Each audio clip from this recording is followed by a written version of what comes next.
back to another reaction, and this video we're going to be reacting to is what if humans disappeared? I don't think that'd be anything too bad for this planet. I don't think it would mind. Probably be better. Like I said before, you seen how fast the animals came back as soon as this whole COVID thing, we went in the house, the deer was back in, like, oh, they're gone. Oh, thank God. Thank God. Thank God. But yeah, man, if y'all watching, make sure y'all hit the subscribe button. Y'all like the video. We really appreciate it, man. But we can hop right into this. From damming rivers to changing the chemistry of the atmosphere, humans have had a powerful impact on our planet. But what would happen if we suddenly disappeared?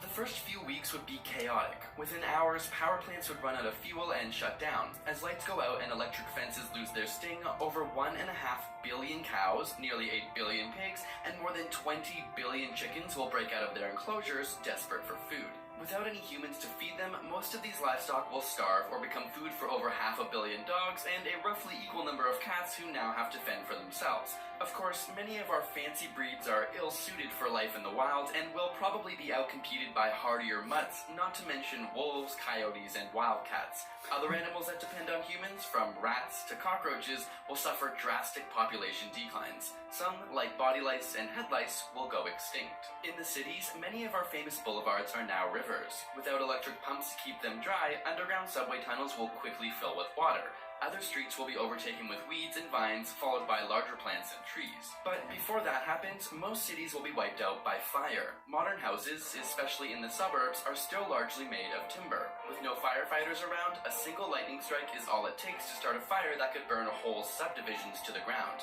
In the countryside, many wood structures will be destroyed within a few decades, if not by fire, then by termites and other decomposers. After 100 years, most wood structures will be gone, and anything made of steel, from apartment buildings to cars and even bridges, aren't far behind. Steel is mostly iron, and without constant application of paints and coatings, it will quickly react with oxygen in the atmosphere and return to its native form of iron oxide, or rust. By this time, humans have been gone for a few hundred years, and most species of animals around the world, at least the ones we haven't driven to extinction, will have bounced back to the levels they were at before we evolved. But their distribution will remain forever altered. Camels now roam Australia, while in North America, dozens of species of songbirds imported from Europe will continue to thrive. It's even possible that in some parts of the world, escaped zoo animals could form new wild populations, leading to the prospect of lions on the Great Plains or hippos in South American rivers. Forever proliferating through space will be the electromagnetic radiation we created from our radios, satellites, and phones. But if anything will outlast us on Earth, it may be our trash. The chemical bonds that hold together plastics or vulcanized rubber are immune to most of the digestive enzymes used by bacteria to break down natural polymers, and unlike metals, plastics don't rust or corrode.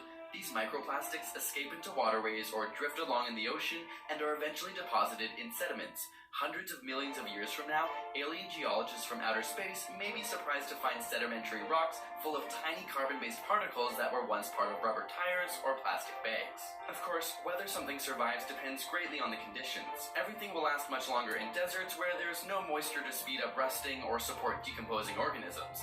And while the carbon cycle will return CO2 levels to equilibrium after a few thousand years, local deposits of long-lived organic chemicals or radioactive material could persist for a very, very long time. It's hard to know what alien paleontologists of the future will make of us, how they'll explain our love of plastic, or the fact that within a geological eye blink we exploded out of Africa to colonize virtually every inhabitable space on Earth.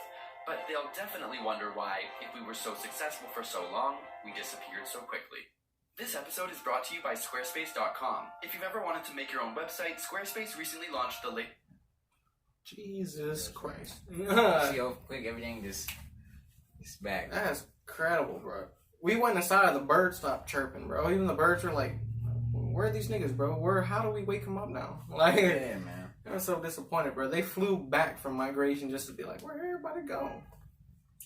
No more French fries at these pigeons anymore. Keith and Kev. Keith and Kev. Oh, y'all brought me some French fries. Inside joke, ain't know about that. Just wait, y'all see them one day. Just one day, just wait. But yeah, man, if you enjoyed this reaction, make sure you hit the like button, subscribe, and share. And we'll see you next time on LBB, man. Peace. See you.